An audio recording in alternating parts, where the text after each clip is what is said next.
well, it's We're hard to gonna keep switch the. gears again. We're gonna go to Ray. So in preparation for Justice League. So of Yeah. course, the original Justice League that we were supposed to see before all that happened. Right. When you were preparing for Darkseid, did you go back and read comic books or to bring the role to life, or is it more fulfilling the script? No, I really didn't go back and reference a lot of the comic books. I mean, obviously, I knew who Darkseid is and more or less, what the parameters, what the world is. But it was important to me to play the immediacy of the script, play the ball where it lies. If I tried to bring in 50 some odd years of history, then my performance would have really sucked. It was vital to in the moment play what was happening right then and there. I mean, it's a big ask anyway, when you're playing a character like that, some sort of like archetype god who makes these, this is not a guy who, you can picture ordering. He's not going to come out like Pee Wee Herman, right? Precisely. Exactly. It's like pretty much everything's a declaration. Everything Right. is ex cathedra. And you don't, so to me, if you try to like layer a bunch of stuff on that, it's a fool's errand. You just simply play the ball where it lies. The script says this, and this happens between myself and Darkseid, or myself and Steppenwolf. That's what I'm going to play. It's enough of a job just to fill what's there in the script. Right. So and again, it gets back to exactly what we were saying before. The comics, people in the general population have no concept of Darkseid whatsoever. Exactly. So, going back and researching a bunch of stuff that isn't really going to be relevant wouldn't make a whole lot of sense anyway. No, exactly. I mean, there were a lot of people who were asking me about, like, why doesn't Darkseid do his famous pose, with his arms behind his back? Obviously, I don't control the CGI in the film, but as far as, within the scenes I was in, there was no place where it was logical to do that. And as an actor, I have to like make a logical choice based on what I've got in the script. But that's also a classic Jack Kirby pose too. Just by the way, Dr. Doom used to do it a lot too. Right. Yeah, it is. Because it's tough to draw hands. No, I'm kidding. But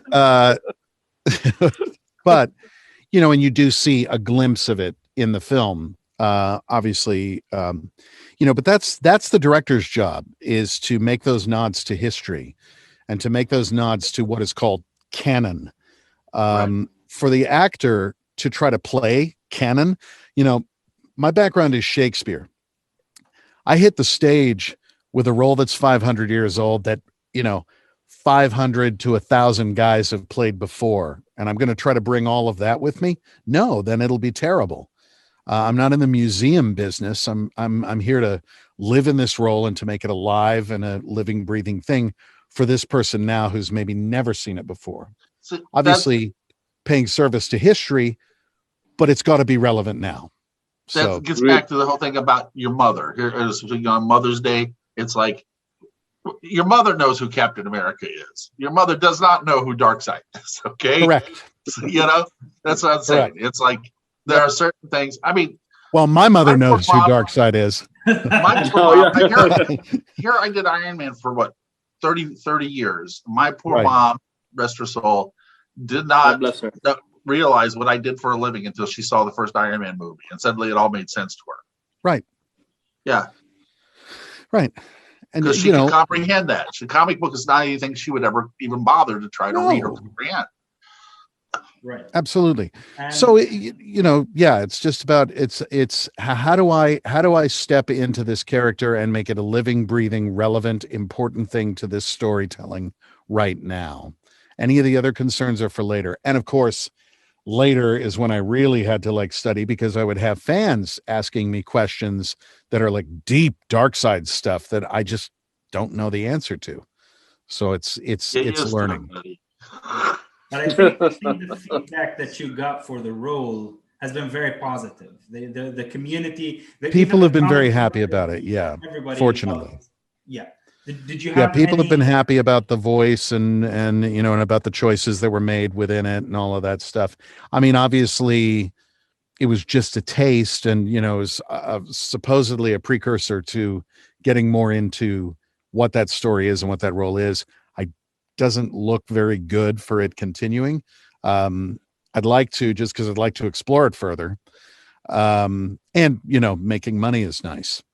But yeah, I mean, with what I had, it was just important to fill it as much as I could. And so I've been very grateful that I got away with it. Is the New Gods movie on hold too? They cut it. That's gone. They shelved it. The New Gods thing that Ava was doing, just sort of mysteriously. Warner Brothers just went, "Hey, magic, poof, gone." Okay. Well, so it's not like she can't find work elsewhere. Exactly. So, but Ray, we have something very special that you have your hands on, right? That we would like to show Bob. Yeah, absolutely. I had the privilege of getting to sign something. I'm hoping that someday I'll get Bob to sign something for me, but I have this. Oh my God. My one and only taste of Darkseid. And it's got my autograph right there in silver. Outstanding. So I guess I'm going to tag that when I get to Dubai. Exactly. You will have to tag that one for sure. So yes, that's cool, right? Yeah, that was one of those fill-in jobs I did, when I was on contract. It's incredible. My one and only brush with the New Gods. Right. So, but it goes back to my argument with Rashid I have all the time that I've pretty much done everything ever. Everything. Amazing.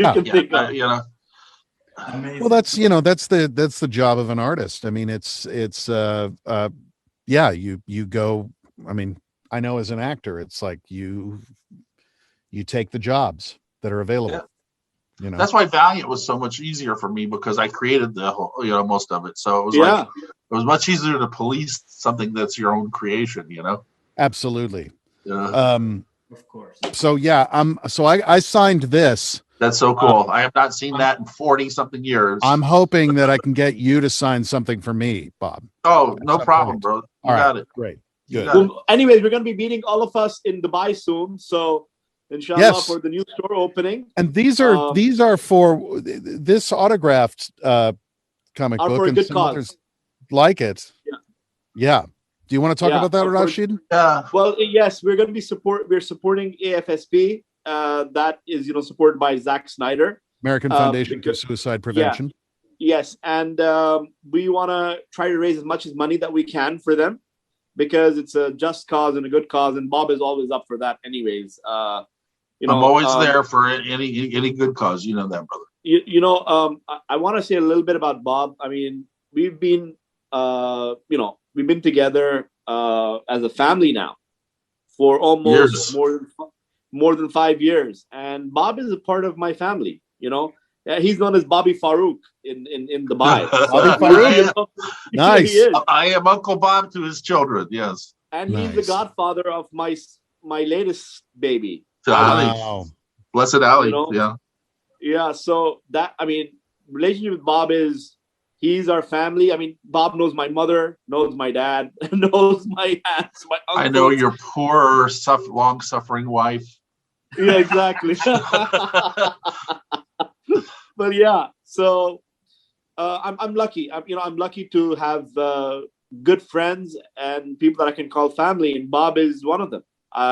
We're by the way, Ray, we're about to do a movie together soon. Cool. And that'd be something unbelievable. So Bob has a lot of characters and a lot of IPs that he owns. That we want to bring to life. That's his dream, and I want to be part of that dream, Ray. Well, that's inshallah, kind of where we're at now. Be part of that as well. That's where we are right now. I'm available. We're wrapping up financing on my first feature film. Yes. Cool. That we'll be shooting in Sweden and partially in Dubai as well. If that goes well, that opens up the door for a lot more Bobby Farooq and Rashid Productions. Exactly. Raise stunt double. Oh yeah, you want to be raised? Waleed can be my stunt double. Okay. That would be fantastic. Yes. Okay. Before we get to you, Jesse, just one more question for Ray. Aside from acting and the voiceover work that you do, you are also a musician. So, what kind of stuff do you play? And also, I'm a guitarist. I play a lot of like fingerstyle stuff. I'm really enamored with the old Mississippi Delta slide blues, Robert Johnson, Son House, that stuff. So I have way too many guitars. Some of them are made of wood and some of them are made entirely of metal. I have old 1930s National Resonator guitars that I play. Oh, wow. Wow. Yeah. And yeah, I heard you're a musician too. It's true. Yeah, just a lot of like a lot of like finger style stuff, some Celtic music, some traditional stuff. I'm always fascinated with music, period. Like when I first got to know you, Rashid, I my first thing was like, what's the like music in Dubai? What's the so I listened to Khalid, but I know he's Khalid is where's he? Khalid is Morocco originally. Yeah, it's Moroccan, but I love him. He's awesome. Yeah, but it's Arabic. It is also Arabic music. Oh yeah, of course. Yes, of course. Yeah, a little bit of a different dialect, but it's still Arabic. I don't understand a word of it. I just know it rocks. Yeah. He has a great horn section. A lot of the stuff I listen to too. Same thing. Exactly. So yeah, just a lot of it started out as a way to keep myself sane when I was in acting school, and then it's been keeping me more or less sane for years since then. So that's how do you feel about Grigri Creole music?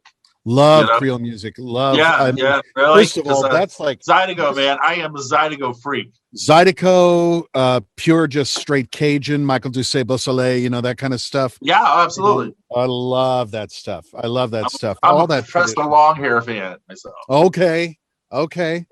There's a blues slide guitarist out of Louisiana by the name of Sonny Landreth. I've heard of him. I strongly recommend because he plays slide, but there's a real Zydeco Creole influence in what he's doing. It's just happy music too, man. Unlike the blues, Creole, Cajun music is happy music. It's very hard to stay depressed when listening. When I drive a car, I listen to Zydeco. Yeah, because it's just like it's just has the beat of the road to it, and it's always uplifting. It's there are very few really depressing Zydeco songs. Not really many. Yeah, no, not many. Well, all right, that's what Mississippi blues is about. Really? I didn't know that. Further up the river to get to the blues, baby. I love that stuff. That's my stuff. Robert Johnson, Son House, those guys. Oh, yeah, old stuff. Going back to you, Jesse. You are an artist in your own right. So what are you working on currently? What are you doing these days? Well, I'm not like Bob over here, No. Old, you mean? No, I'm talented. No. And legendary, right? Let's not forget the adjectives. I have no adjectives. I'm just Bob, remember? Oh, yeah. But no, a few months ago, I think, maybe it was even a few years ago by now, time flies. Some fans asked me, since Joe's not around, maybe recreations or sketches. And I never really thought about it. I never really thought about doing sketches or like anybody cared, but a few fans really wanted sketches and recreations. I guess, I thought about it and I said, I do remember some of Joe's techniques, watching him draw, he did give me a few pointers. I remember, I have a photo with him. I just did a doodle and, being the editor that he was pointing things out, and I was only like 7 years old and he was criticizing my artwork because, he's an editor at heart, but, he was saying this and that. And I remember this one time I was drawing mountains and I was like 7 and really close. I drew a large mountain and, it was just like a V, upside down V, and really far I put a smaller V. And, usually my artwork would be the same. I would draw my mother, my father, and Joe. And he was shocked. He said, well, how do you know that there's a small V back there? And I just said, because it is. And then he said, oh, I remember, this is just paraphrasing, but he was mentioning something with perspective. And he was really impressed that I knew it. And he had stacks of drawing boards and papers that he would just have around the apartment. I remember, I would always draw there every time I went, mess up his whole studio, right? Not to say, it was messy, like forget about it. but it looked like World War III had just happened. Yeah, I'm not giving you guys a guided tour of this place, okay? This is as much as I'm going to let you see, all right? You think yours is bad? Joe's was like, forget it. But old school guys were always just like, it was like it looked like a junkyard. Everywhere. You know? He has artwork everywhere. You know, everything's scattered. 20 copies of the same piece of artwork. You know, you just make copies of. But I would just grab the Sharpies and I would just do my doodles. And I remember he liked my artwork so much. I think 2 or 3 of my pieces he wrote on the top. This is Joe Simon, creator of Captain America, and I am endorsing my grandson. Oh, wow. And my, you know, I'm very thankful my mother kept it, speaking of, you know, Mother's Day. So I'm very thankful that my mother kept it and I still have that. But yeah, from time to time, I do a few recreations. You know, they're not as good as Joe's, but I like to have my fun. They're fun to me, you know, and that's what I do. Dr. Rashid mentioned to me that your technique is very, very similar, if not identical. Isn't that right? I wouldn't say identical. I don't have 80 years of experience, but no, I remember a few things, and there's a few basic things, but it's nowhere as good. But speaking of somebody who was drawing until, you know, Joe was he was drawing until the night before he passed away when he was 98. He was drawing the night before, and he had been sick for a little bit, you know, but then yeah, he was drawing the night before. But Bob and I have a very good friend, Alan Bellman. And oh yeah, I loved Alan so much. I miss Alan so much. But speaking of Alan, he drew for me a sketch, and he mailed it to me right before he passed away. I think like a month or 2 before he passed away. And you know, Alan always spoke of Joe and Jack, and you know, even in times where Joe was not getting his credit for Captain America and other things, Alan always reminded everybody that Captain America was Joe and Jack. And Alan was he was really fantastic. So I just wanted to mention him in here. I think that's great, Jess. I loved Alan. He would call me for advice every so often when these cons would try to rip him off or something because he was old and feeble, you know. They thought they could get away with it.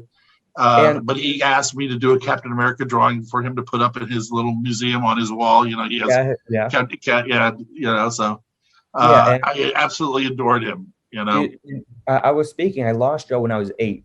And so later when Alan, I forget who reached out to who, I think I reached out to him, but we became really close. And, you know, and he would just talk to me about his daily life. I'm sure he spoke with you like that, but, you know, he would just talk about, you know, waking up and eating breakfast and this and that. And it kind of gave me like the same feeling as, you know, my relation to Joe. And I told him that, and he was very touched by that. So, yeah, I miss him a lot. So just want to give him a shout out. All right. Of course. God bless. Of course. God bless him. All right. Speaking of all that, so Jesse, what this is the same. They're similar questions. So, what is the coolest item that you possess out of these sketches, or we're talking about coolest, not necessarily the most valuable or the most something that really cool that you have, and what is the one comic book grail that you do not have but you wish to have? The one thing that you want to get. My coolest, I would say the recreations behind me are pretty cool by Joe. I'm not sure that you guys can exactly see them, but I'll provide the IT team or whoever, you know, scans of it so they could put up on the screen if they want. But I always love the artwork by Joe because it's very unique, and I'm sure, you know, you understand that artworks, you know, that no 2 pieces are exactly the same, even if they are of the same image.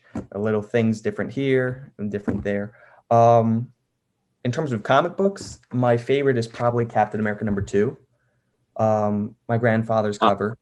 And, you know, this book is so great because Captain America 1, you got Captain America running in and punching Hitler. And Bucky's just in like a text below, you know, talking about Captain America. And this cover, this is the first time Bucky's actually on the cover over there. And again, he's tied up. You got Captain America. The first time his round shield is in comics because Archie threatened to sue them. And Hitler is on the cover as well. And Hitler was still, and Hitler's face is bruised from the first issue because, you know, he was punched. So just little details like that I think are so cool. You know, it's not a cheap book, but I definitely don't think the value is where it should be. but hopefully one day. Okay. But yeah, and then something I don't own is... I think what it's worth to you is priceless. Exactly. Yeah, of course. Yeah. When I see this, I see Joe. I see his little designs over here. And like I mentioned, the little bruising on Hitler's face, all that stuff is just that's his personality captured and engraved. And even though he's gone, his work still lives on, and I think that's very important. And I'm counting on it. No, I'm very blessed. That my grandfather did a medium that his legacy still left behind, and you could actually have it, right? A lot of people, their relatives are gone, and once they're gone, they're really gone. But Joe, he has his artwork behind and his stories that he wrote in the artwork that really captures personality. Kind of like if an actor passes away, their family can view them in the movies, stuff like that. So I think that's always very cool. But yeah, no, Cap 1 is the book that I want. I'm sure somebody here wants it as well. But me. Yeah. But no, we're gonna get it. We'll get it one day. Get it, bro. We're gonna both have it one day. Yeah, we'll make it happen. But yeah, that's I have my Demon in a Bottle recreation done by Bob. I also have my 9.8 Demon in a Bottle signed by Bob. I'm good to die soon after I get my Cap 1. We're good. Yeah. So who's your favorite current artist, Jesse? I'll be honest with you, I don't follow Newer Comics. I think that there's definitely... I like this kid. I really don't follow Newer Comics. You could ask me my favorite artist of the Golden Age or something like that. That's not my grandfather, and I could spew out names, and I'm sure a lot of you guys will know them. But I definitely think that, speaking of the newer art, I think it's definitely evolved. I mean, you look at people like Alex Ross and these people that the artwork that they're producing is totally different than what I just showed in the Golden Age in the 1940s. Yes. And, we mentioned a lot about how stuff goes on with the times. That's a perfect example, because the artwork now, before, nobody could do it and nobody thought to do it. Yeah, it takes these guys 5 years to do a comic, though. That's true. Yeah. And back then... we had to bounce out 22 pages in a month, Yeah, and then in Joe's time, it was 64. So I know, and it got paid diddly squat, chump change. Yeah, I mean, we it's like we got paid by the pound. Yeah, it was you would understand that, Ray. Yeah, paid by the pound. Yeah, paid. You guys are getting paid. What do I say about this? Yeah. Alrighty. Now we have one question. Well, there are two questions, and they're directed to everybody. We're going to take it around. It's a question from AJ at Instagram. So he wants to ask all of you gentlemen. Of course, you're all brilliant minds. You're all legends in your own right. So he wants to know, what do you guys have for breakfast that makes you all so brilliant and so hardworking? So he wants to know, how do you guys start your day, and what is the first concert you've ever went to? Let's start with I think Bob should go first, because I know what he has for breakfast, but because I'm the oldest. Because I'm about to blow all your minds, okay? Okay. I'm about to blow all your minds. All right. Especially Ray. Yeah. All right. I don't eat breakfast. As Rashid knows, all I do is I don't even talk to me until I have my third cup of coffee. Exactly. Everybody who knows me knows that I do not communicate in any sort of language that's intelligible until I've had at least a couple cups of coffee. He talks gibberish. I've had it. Yeah. Rashid, I bring my own coffee pot with me to Dubai. Imagine. Because you guys don't make drip coffee. So I just bring my own coffee pot. He brings his own coffee. Yeah. So I don't actually get hungry until lunchtime or whatever. So I don't do that. My first concert I went to, now this is all right, blow you away, was 1971, Indianapolis, Jimi Hendrix. Oh, wow.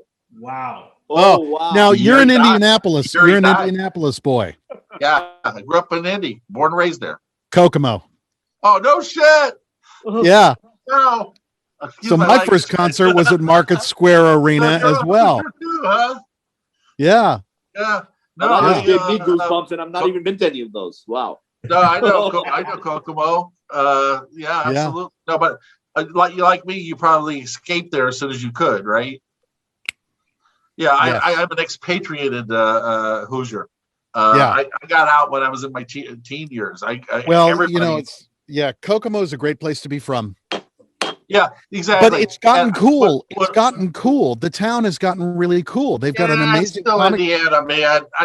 Still Indiana, but they've got. When Mom was alive, I had to go there 3 times a year. When's the last time you've been back? 1980. Okay, shut up. 1989. But I just found out they've got this very reputable comic book shop there in Kokomo. They have a thing called Geek Street that's like all really cool. It's, I wish they'd had that when I was a kid. Well, the point is, I had to go there 3 times a year up until when my mom died in October. To visit her at least 3 times a year, sometimes more. Believe me, every time I went back, I know why I left. Okay. Right. It's like time travel, But anyway, so when I was in high school, I remember Debbie Winfield. I remember chick I went to high school with says, tickets for Hendrix. We had to lie to get out of the house and go because we were like 17, right? What was the venue? Where'd you see him? It was at the fairgrounds. Oh, okay. And he set his guitar on fire. Oh, my God. So, as far as first experiences go, that's my first concert. Now, the local band used to play at the dance club, the teen dance club I go to, and the local band at the time was REO Speedway. Oh, my God. I saw them at Market Square Arena. That doesn't count because they were a local band. They were a cover band back then, okay? That's funny. Right. What about you, Ray? I'm not a massive breakfast guy. It kind of depends. A little bit of fruit, maybe some pineapple, whatever.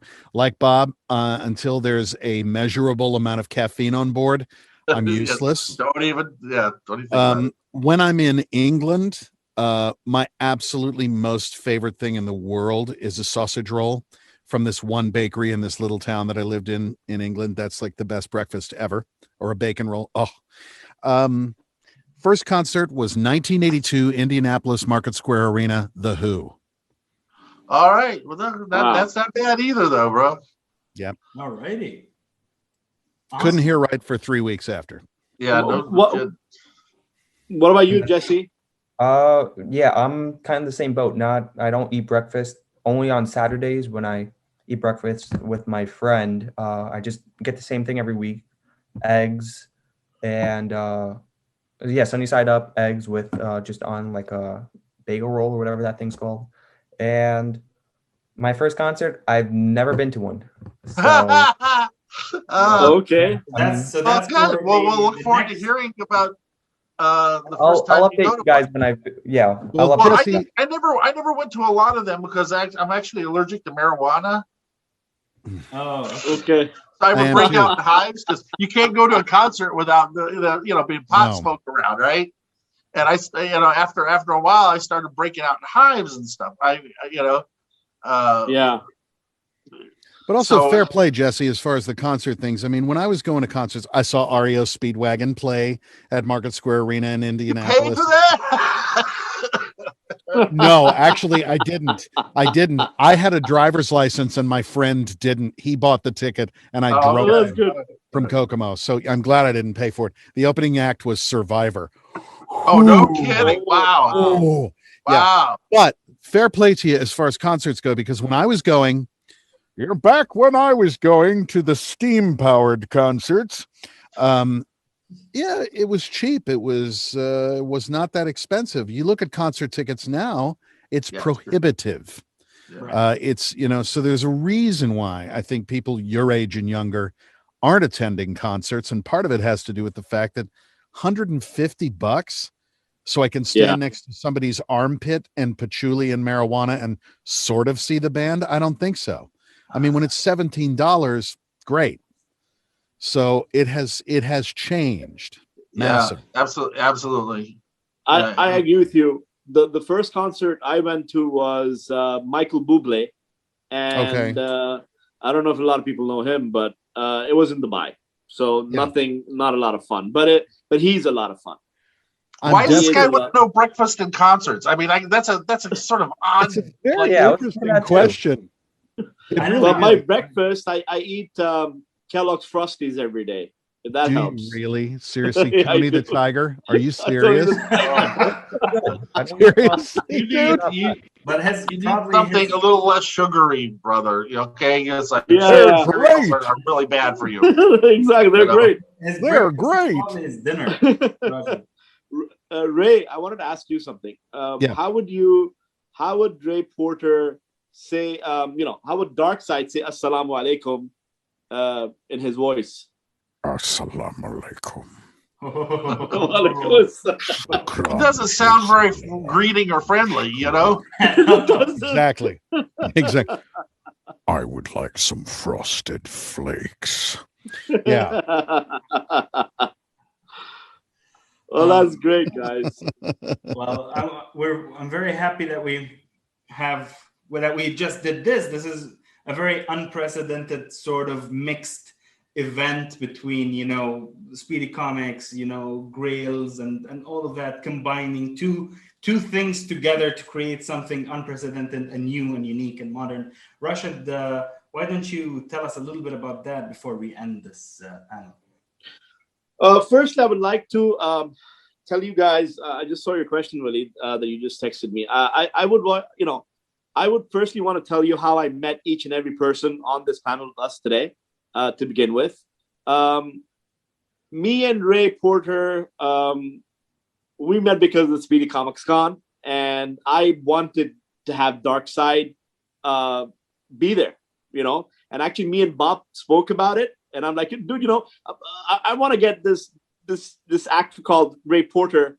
We were doing our Speedy Comic Con before, which was the first digital Comic Con in the Middle East and the biggest. Yes. So I reached out to, that's how much fun this is. I reached out to people on Twitter, which are the Snyder Cut movement, bring the Snyder cut back. I got Ray's information.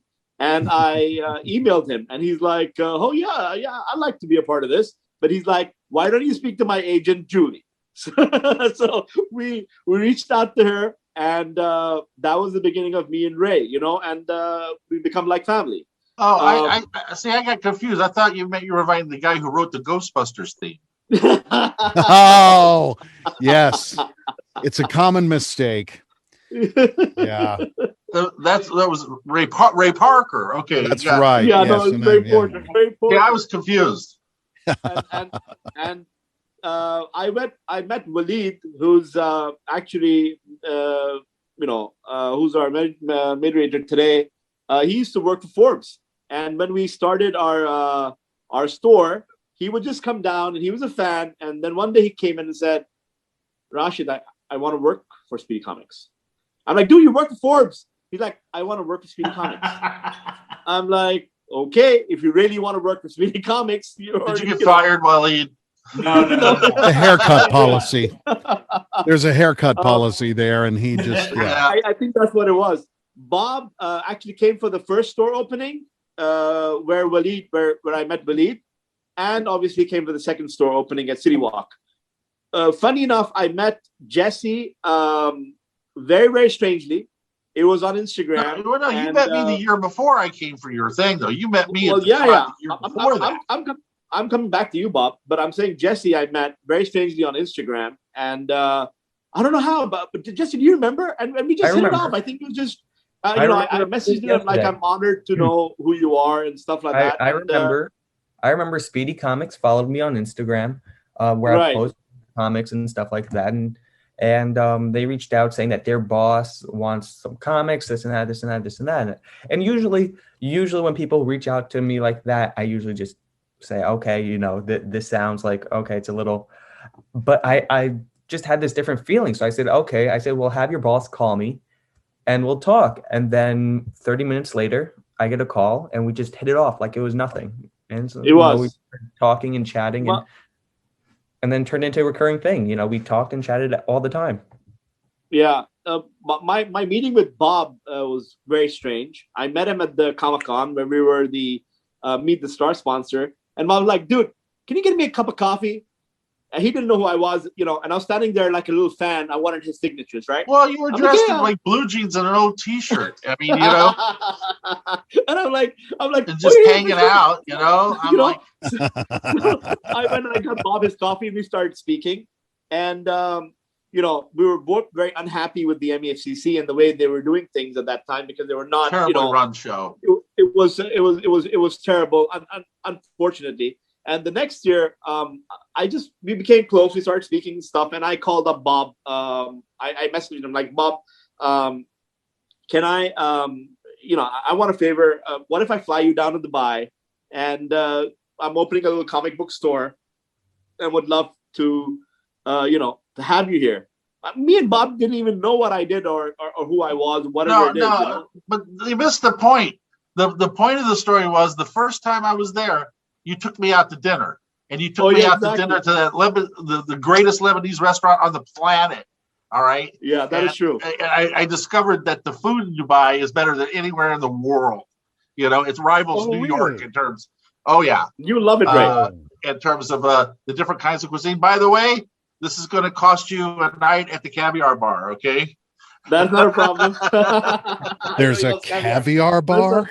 Oh yeah, man. And listen, and Sister Michelle already said she's ready to go. And cousin Yusuf as well. He's waiting for you to come soon. So Bob came down and we opened up our first store. My son, who's the CEO of the store, loves Bob to death. He actually forced me. He's my boy. In the early days, and he's like, I want Uncle Bob to come over. And Gus, Ahmed, and Nuna, my daughter's in love with him. She's his handler when he's in town. And at the Comic-Cons, you should see her, putting stuff there, taking stuff off, stuff like that. And and that's how. Oh, you left out Gus. The fact that he gets stuff from Uncle Bob and sells it on eBay. You heard that? I heard about that. Yeah, I heard about this. He's a bandit. He's like a bandit, man.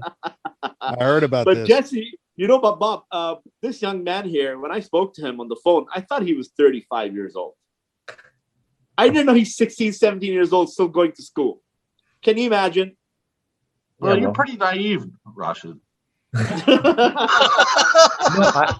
Bob doesn't. I don't think Bob remembers, but I met him. I think 2019, before the whole pandemic, New York Comic-Con. Oh wow! Yeah. Where was I? I didn't have a table, did I? Yeah, you were there for Saturday only. I think you were only there for a few hours.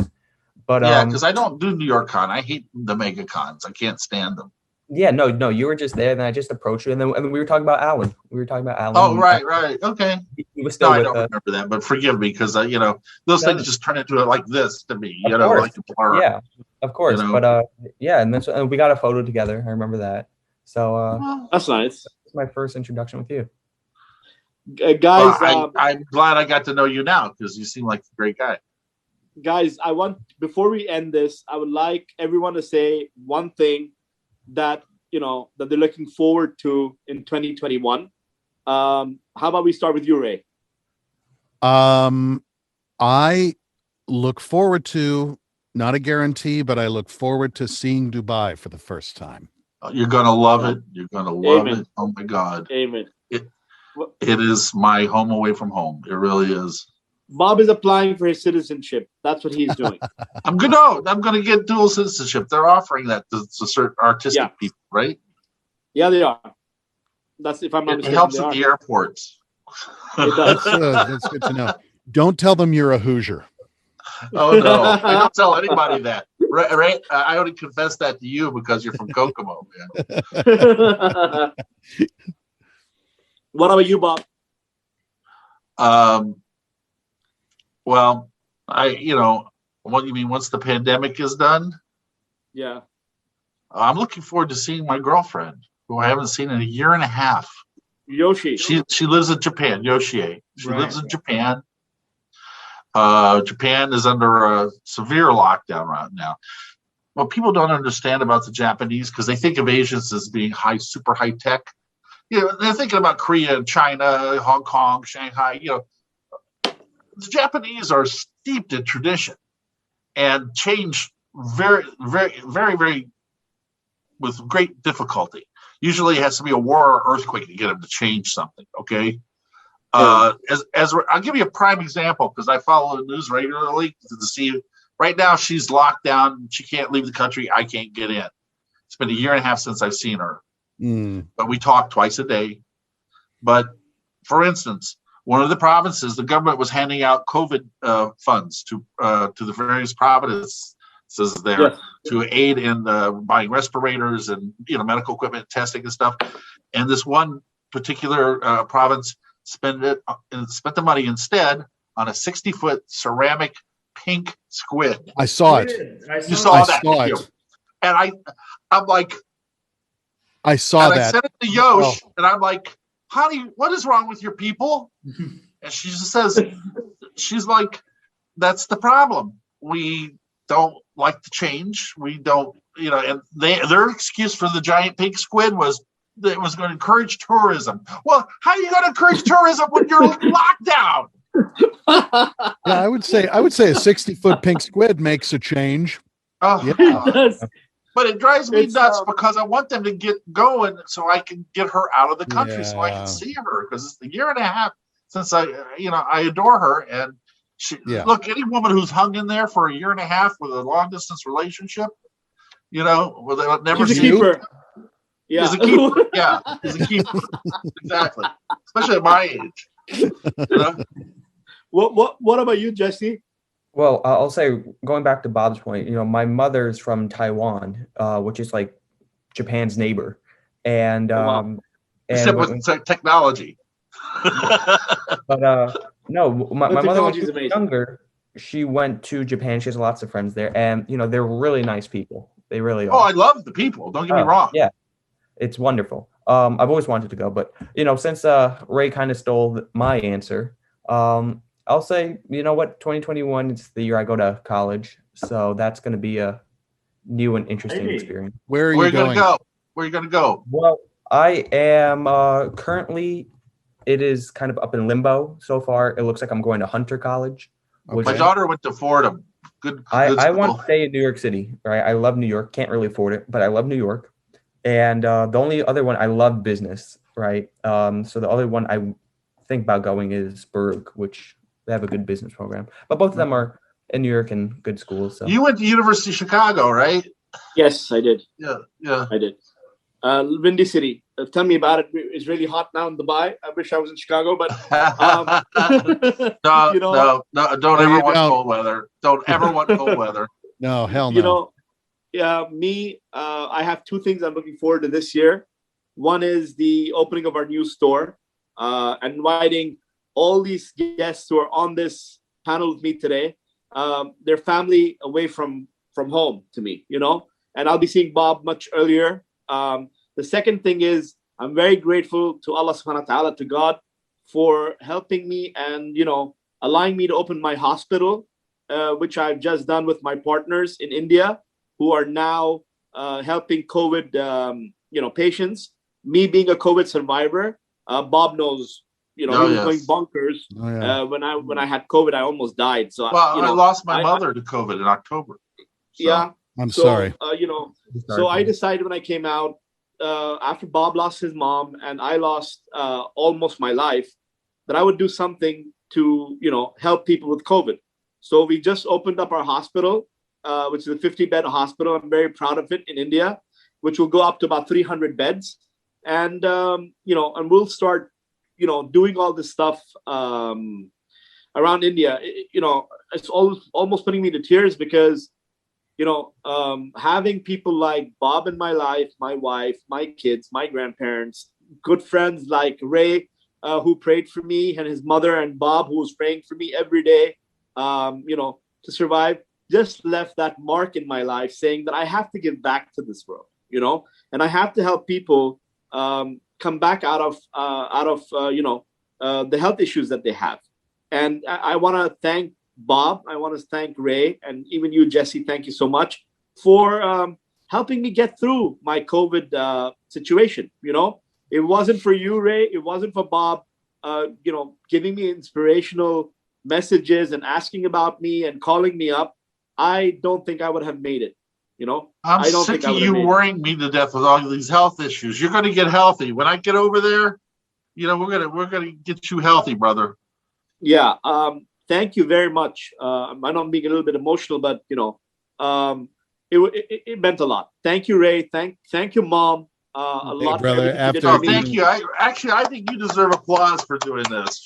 Yeah, let's give it to him, guys. Thank you, Bob. And all I'm gonna say is, I hope our business comes and goes. Relationship is what sticks around. And I know I have family away from Dubai in America that I can always call up, talk about anything I want. Bob being the grumpy he is, I call him after he takes his 3 shots off, his coffee, but I still call him anyways. I don't care. But, today's a particularly bad day. Mother's Day is tough for me, okay? I know, but that's why I'm happy that you're spending it with us, Bob. Yes. And thank you very much. Thank you so much, Ray. Thank you so much, Jesse, Bob. Thank you, Waleed, for having us on. Oh, one more thing I'm looking forward to. Our movie. We are. This year. The third thing is our movie. Yes, that's what I'm looking forward to, because we'll finally get this thing rolling by the fall. I'm just going to be so excited. 11 years I've been working on this project. Ray, so finally, with Rashid's help, we're going to get this thing rolling.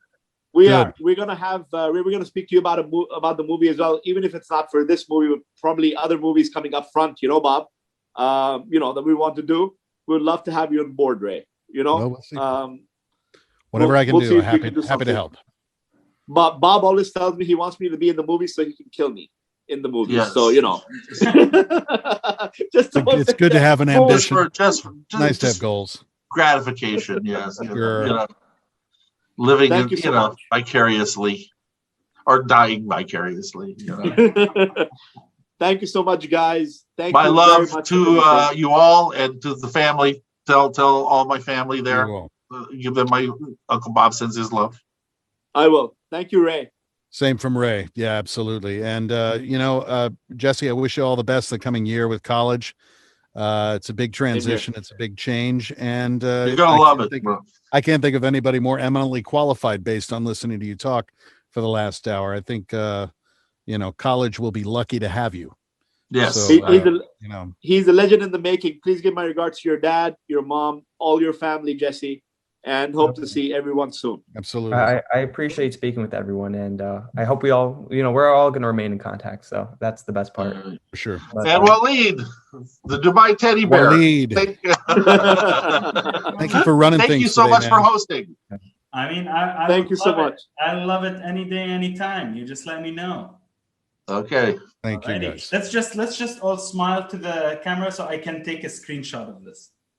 Alrighty. 3, 2, 1. Perfect. All right. Got it. We have it. Excellent. That's a wrap. All right. Thank you very much.